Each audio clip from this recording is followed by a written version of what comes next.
Assalamu alaikum students. Hopefully you will be safe and sound. हमेशा की तरह आज भी हम इंग्लिश लिटरेचर की एक और एज के एक और बेस्ट जॉनरा को क्रिटिकली रिव्यू करेंगे। Before I start the very topic, थोड़ी सी बात रेस्टोरेशन एज के बारे में। ये ज़माना था 1660 से 1700 तक। चार्ल्स वन, जिसके बेटे चार्ल्स टू को एग्ज़ाइल कर दिया गया था फ्रांस में, वो वापस आता है और वो प्योरिटन्स जिन्होंने उसके बाप यानी चार्ल्स वन को फांसी दी थी, वो उन प्योरिटन्स का एहतसाब शुरू करता है और यूँ वो उस मोनार्क को रिस्टोर करता है और इसी वजह से इस एज को रेस्टोरेशन एज बोला जाता है। If we talk some of the trends of this age, reason हर चीज़ को डोमिनेट कर रही थी। कहा गया कि अब हर शख्स को उसके राइट्स दिए जाएंगे और यूँ डेमोक्रेसी रिस्टोर भी होगी, और इस मकसद के लिए रॉयल सोसाइटी को एस्टेब्लिश किया गया ताकि ये ट्रेंड्स और ये रीज़न डोमिनेटेड लिटरेचर लोगों को इंजेक्ट किया जा सके। और यही वजह है स्टूडेंट्स कि ये एज ऑफ रीज़न जिसे हम रेस्टोरेशन बोलते हैं, बाद अज़ां एज ऑफ रीज़न जिसे हम 18th सेंचुरी मुकम्मल तौर पर उसमें age of reason, age of sensibility, age of disillusionment, वो सारी एजेस हैं। तो ये ही असल में वो एज है रेस्टोरेशन एज, जो उस पूरी सेंचुरी को डोमिनेट करती है रीज़न से। Anyhow, let's talk about our topic, that is to prove this age, restoration age, as an age of poetry.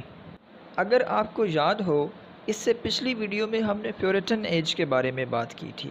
उसमें मौजूद हमने 3 स्कूल्स ऑफ पोइट्री को डिस्कस किया था, जिसमें 3 बड़े पोइट्स यानी John Donne as a metaphysical poet, John Milton as a cavalier poet और Edmund Spenser as one of the Spenserians poet को हमने डिस्कस किया था।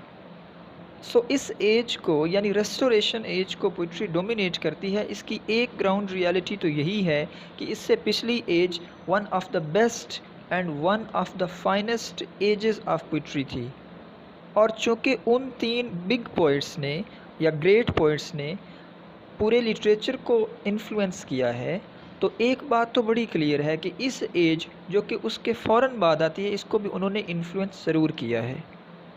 सो this is the first notion that we can say why poetry is dominating this age. Now if we talk about some of the great poets of this age, number 1 John Dryden, number 2 John Locke, then we have Samuel Butler, and then we have 2 minor poets, John Evelyn and Samuel Pepys. In 5 poets में से हम पहले 3 poets पे बात करेंगे। So firstly let's talk about John Dryden. Dryden ने love poetry लिखी, and one of the finest contributions that he made in English literature, what I believe, वो ये है कि उसने लव और लव अफेयर को डिफ्रेंशिएट किया। बकौल ड्राइडन के लव और चीज़ है और लव अफेयर और चीज़ है। वो ये कहता है कि किसी भी रिलेशनशिप को एस्टैब्लिश करने के लिए 2 चीज़ों की ज़रूरत होती है, एक है कम्युनिकेशन और दूसरी है अंडरस्टैंडिंग। अगर ये दोनों चीज़ें नहीं हैं तो अ रिलेशनशिप इज़ नो मोर। सो ये थी उसकी एक अम्ब्रेला थीम। अगर हम बात करें उसकी लैंग्वेज की, ड्राइडन ने हीरोइक स्टैंजा को बड़ी खूबसूरती से इस्तेमाल किया है और बड़ी बड़ी प्यारी पोएम्स क्रिएट की हैं, जैसे कि hidden flame, farewell ungrateful traitor, farewell ungrateful traitor, ah how sweet it is to love, and song from an evening's love.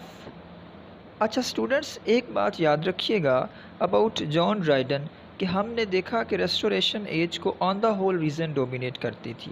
तो अगर हम बात करें जॉन ड्राइडन की इस पोइट्री की, जो कि इन नेचर लव पोइट्री है, मगर उसका फोकस इस चीज़ पे था कि लव में भी रीज़न होनी चाहिए और उसमें एक सेंसिबिलिटी होनी चाहिए।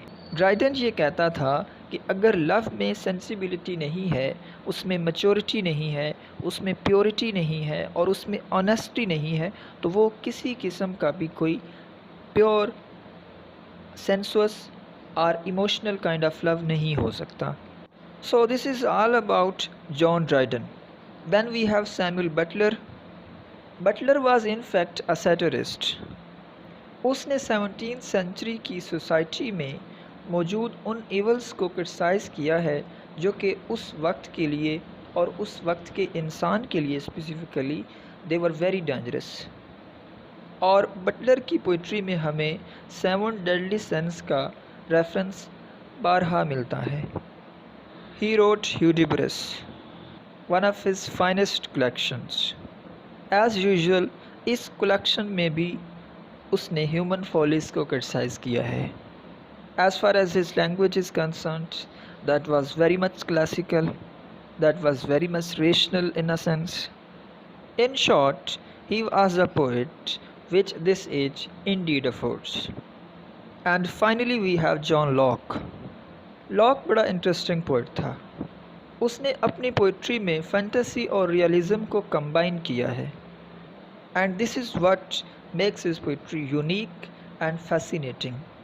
Actually he was from Ireland, but he remained exiled to US.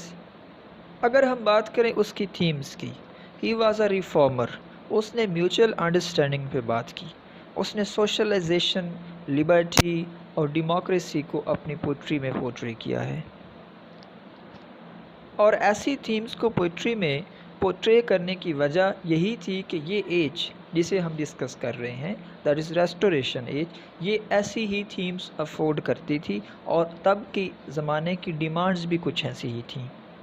Lock को लेकर उसकी सबसे खूबसूरत पोएम समझी जाती है dawn on the Irish coast. ये मास्टरपीस आयरलैंड के स्कूल सिलेबस का हिस्सा भी रही। लॉक ने ये पोएम तब लिखी जब वो एग्ज़ाइल से वापस आया अपने कंट्री आयरलैंड। जब वो आयरलैंड पहुंचा तो उसी वक्त उसने इमेजिनेटिव लीप को अडॉप्ट किया और उसने ये खूबसूरत पोएम क्रिएट की। और यही वजह है कि इस पोएम का टाइटल रखा गया dawn on the Irish coast. Coast mean the tip of the sea. अगर हम बात करें इस पोएम की टेक्निकलिटी की तो बहुत ही खूबसूरत कॉम्बिनेशन है रियलिज़म और फैंटेसी का। रियलिज़म ये है कि इस पोएम का लिखने का एक्सपीरियंस उसका अपना था और उसने वही लिखा जो उसके साथ हुआ था। और फैंटेसी ये है कि इस पोएम को इमेजिनरी नैरेटिव में लिखा। So let's conclude our discussion. हमने 3 पोइट्स पे बात की, जॉन ड्राइडन, जॉन लॉक और सैमुअल बटलर।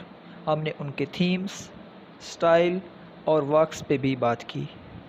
हमने एक कम्प्रीहेंसिव वे में देखा कि उनके थीम्स किस तरह रिस्टोरेशन एज के ट्रेंड्स के साथ एक्वेंट हैं। So now it can be said that restoration poetry is indeed the best representation of restoration age। चूँकि restoration age की सबसे बड़ी डिमांड थी रीज़न, एक सेंसिबल सोसाइटी का क़याम, तो यही वो चीज़ें थीं जिन्हें इन पोइट्स ने अपनी पोइट्री में रिफ्लेक्ट किया है। So this is all for today. Channel का ख्याल रखिएगा। Will see you with a new topic. Thanks for watching.